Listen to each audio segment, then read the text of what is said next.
pessoal, tudo bem com vocês? Bom ter vocês aqui mais uma vez. Hoje a gente vai falar um pouquinho sobre força de ácidos, tá bem? Um assunto muito importante que segue aí a aula anterior, que foi o conceito de Arrhenius sobre o que é um ácido. Agora a gente vai falar um pouquinho sobre as características dos ácidos. A gente sabe que ácido é molecular. Se ácido é molecular, para conduzir corrente elétrica, só se ionizar, só se liberar íons. A gente sabe que os ácidos ionizam quando colocados em contato com a água, tá certo? Ácidos normalmente são corrosivos. Tem um sabor azedo, né, característico. Só que tem ácidos que a gente se alimenta, ácidos que a gente não pode se alimentar. Tem ácidos que são bons condutores de eletricidade quando você dissolve na água. Tem ácidos que conduzem bem fracamente a eletricidade.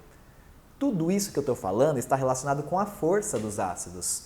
Um ácido que é bem corrosivo e que, consequentemente, deve conduzir muito bem a eletricidade, deve ser caracterizado como um ácido forte.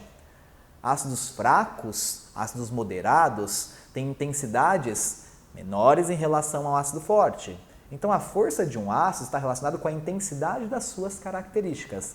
E a ideia é que vocês saiam daqui hoje sabendo identificar quando um ácido é forte, moderado e fraco e o que isso afeta nas suas propriedades. Então vamos começar aí.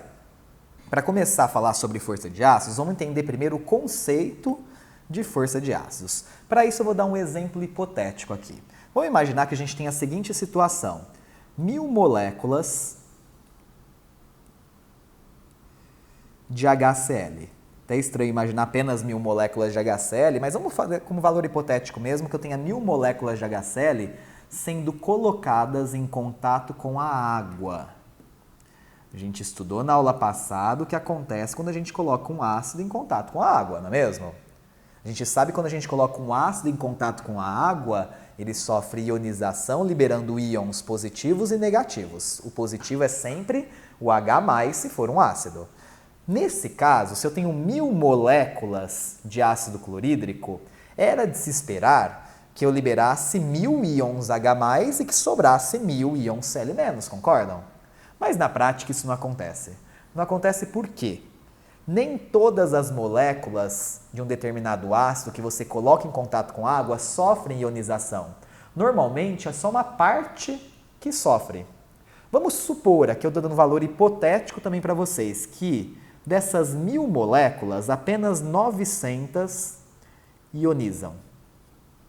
Bom, se eu tenho 900 moléculas de HCl ionizando e eu coloquei lá dentro do recipiente que tinha água, é de se esperar que aqui dentro então vai ter 900 íons H+, e 900 íons Cl-. Concordam? Afinal, se eu coloquei 1000 moléculas e só 900 ionizaram, eu tenho 900 ligações químicas quebradas entre H e Cl. Como eu tinha 1000 moléculas, ainda vai sobrar 100 moléculas que não ionizaram.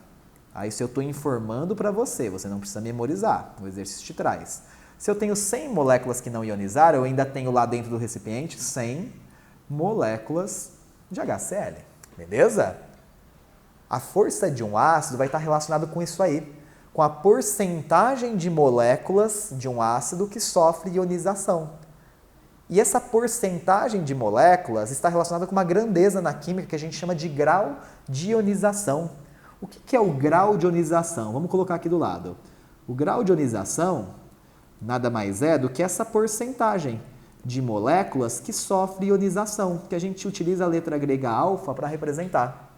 Portanto, o grau de ionização ele pode ser calculado da seguinte forma. Basta você pegar o número total, o número de moléculas que ionizam e dividir pelo número total de moléculas que foi adicionado no recipiente. Basicamente, isso aqui é o cálculo de porcentagem que a gente sabe, não é? Para esse caso específico que eu tenho aqui, como que vai ficar? Se o número de moléculas que ionizam é 900, num total de 1000 moléculas que eu ionizei, que eu joguei, 900 dividido por 1000 dá 0,9, que matematicamente a gente sabe representa 90%. Eu falo que o grau de ionização desse ácido é 90%. E é isso que vai determinar a sua força. Porque existe uma escala que a gente pode utilizar para identificar, então, se o ácido é forte, se o ácido é moderado ou se o ácido é fraco. Como que a gente faz isso? Vamos lá, vamos para a próxima tela. Eu tenho, então, aí uma escala que vai de 0 a 100%. Tudo bem? 0 seria nenhuma molécula ionizando, mas todo ácido tem que ionizar pelo menos uma parte das suas moléculas, não é? E 100% seria se todas as moléculas ionizassem, tá bem? Aqui no meio eu tenho uns 5% e tem um importante para a gente também que é o 50%. Beleza? Então eu tenho uma escala aí de grau de ionização que vai desde 0 a 100%. Se o seu ácido estiver nessa primeira classe aqui, ou seja, ácidos que têm grau de ionização compreendido entre 0 e 5%, isso caracteriza um ácido fraco. Ácido fraco para a gente é ácido que ioniza pouco. A porcentagem de moléculas que sofrem ionização não é tão grande, entre 0 e 5%, tá bem? Quando a gente analisa um ácido que tem grau de ionização que vai de 5 a 50%, está nesse meio aqui, a gente tem ácidos que não são nem tão fracos, nem tão fortes. A gente chama isso aqui de ácido moderado. Em alguns livros você pode encontrar o nome ácido semiforte. É a mesma coisa, tudo bem? Ácido moderado é que tem um grau de ionização médio, entre 5% e 50%. E a gente classifica os ácidos fortes quando o grau de ionização é superior a 50%. Portanto, o ácido que eu mostrei no exercício anterior era um ácido com certeza forte, o grau de ionização era 90%, não é mesmo? Então, o ácido forte para a gente vai ser um ácido que tem grau de ionização acima de 50%. É lógico, né, gente, que como é uma escala muito grande, de 50% a 100%, se eu pegar um ácido que tem grau de ionização 55% e um que tem 85%, o de 85% é mais forte. Mas os dois se classificam como sendo ácidos fortes. Quanto mais próximo do 100%, mais forte. Quanto mais longe do 100%, mais fraco. Tudo bem? Então, uma das formas que a gente tem de descobrir se um ácido é forte, moderado ou fraco é calculando o seu grau de ionização ou procurando o valor desse grau de ionização. O problema é que nem sempre a gente vai ter o grau de ionização para a gente descobrir se o ácido é forte, fraco ou moderado. Então existe uma outra forma também que a gente tem de descobrir se um ácido é forte, fraco ou moderado só pela fórmula. É um pouco limitado, vocês vão ver o porquê, mas é possível e em muitos casos já ajuda bastante a resolução de exercícios. Então vou mostrar para vocês uma outra forma sem ser utilizando o grau de ionização. Primeiro, os ácidos, eles vão se dividir em dois grupos que a gente vai ver daqui a pouquinho em nomenclatura principalmente. Os oxiácidos e o que a gente chama de hidrácidos. Primeiro, o que são oxiácidos? São ácidos que contêm oxigênio. Todos os ácidos que contêm oxigênio são chamados de oxiácidos. Os ácidos que não contêm oxigênio são ácidos que a gente chama de hidrácidos.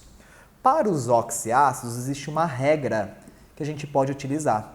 Então vou dar alguns exemplos de oxiácidos aqui. Por exemplo, HClO4, H2SO4, H3PO4 e H3BO3. Então imagina que a gente tem esses 4 ácidos. Todos concordam que são ácidos, começam com hidrogênio na fórmula e são oxiácidos porque tem oxigênio também na fórmula. Então são exemplos de ácidos chamados de oxiácidos.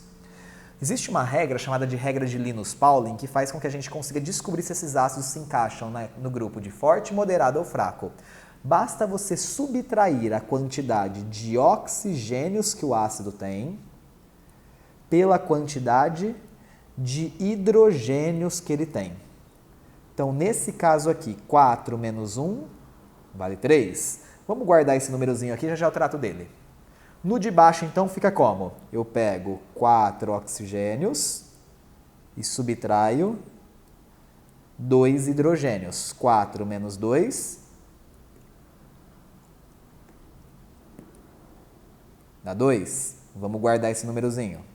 No de baixo eu tenho 4 átomos de oxigênio novamente, e eu tenho apenas 3 hidrogênios, então a diferença de oxigênios por hidrogênio deu 1.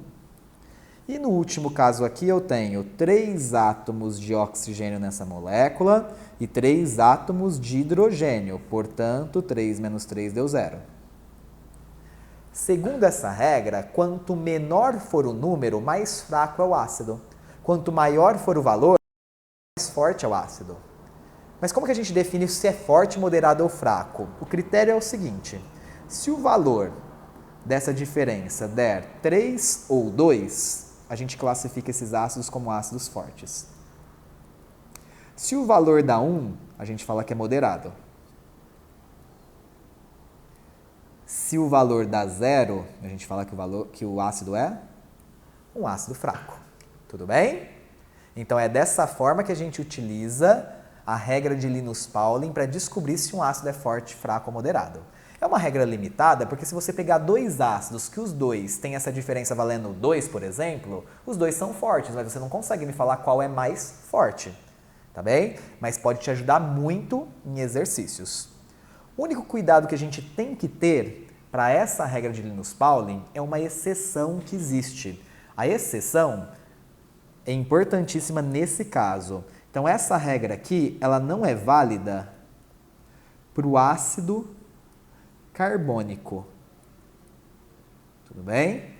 Por quê? O ácido carbônico, se você fosse usar a regrinha de Linus Pauling, 3 menos 2 daria 1. Ele deveria ser considerado um ácido moderado. Mas o ácido carbônico é um ácido instável. E o fato dele ser instável gera para ele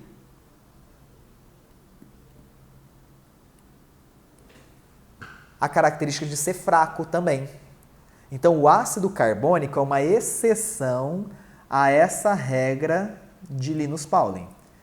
Você tem que memorizar, porque essa exceção vai aparecer muito, a gente vai usar muito, principalmente em reações. Tudo bem? Então, eu uso a regrinha de Linus Pauling quando for necessário, mas não posso esquecer que o ácido carbônico ele é fraco, embora a subtração de oxigênios por hidrogênio dê 1. O caso dos hidrácidos não tem uma regra. Então, a gente acaba memorizando, mas é fácil memorizar, porque só existem 3 hidrácidos que são fortes, só um hidrácido que é moderado, o resto tudo é fraco. Então, se você lembrar quais hidrácidos são fortes e moderado, fica fácil você identificar os fracos, tudo bem? Então, um hidrácido forte é o HCl, vejam que é um ácido sem oxigênio, o HBr e o HI. Esses 3 hidrácidos são considerados fortes, tem grau de ionização superior a 50%. O único hidrácido moderado relevante para a gente é o ácido fluorídrico, que é o HF. O resto, se for ácido que não tem oxigênio, tenha certeza que é fraco. Tudo bem? Até aqui, tranquilo para todo mundo? Então, o que eu quis mostrar para vocês aqui, pessoal, é que a força de um ácido ela pode ser determinada tanto pelo seu grau de ionização, que é a porcentagem de moléculas que sofrem ionização, quanto pela própria fórmula da substância, que é um pouco limitada, mas em que em muitos casos vai te ajudar bastante na resolução de exercícios. Tá bem? Lembrando que a força de um ácido está relacionada totalmente com a intensidade das suas propriedades, então é muito importante que você compreenda isso. Beleza? Então a gente finaliza a força de ácidos aqui e na próxima aula a gente vai falar sobre nomenclatura de ácidos para encerrar essa parte inicial de compostos inorgânicos, o estudo sobre os ácidos. Beleza? Se você gostou aí da aula, segue aí no canal e dá um like para mim aí. Um abraço e até a próxima.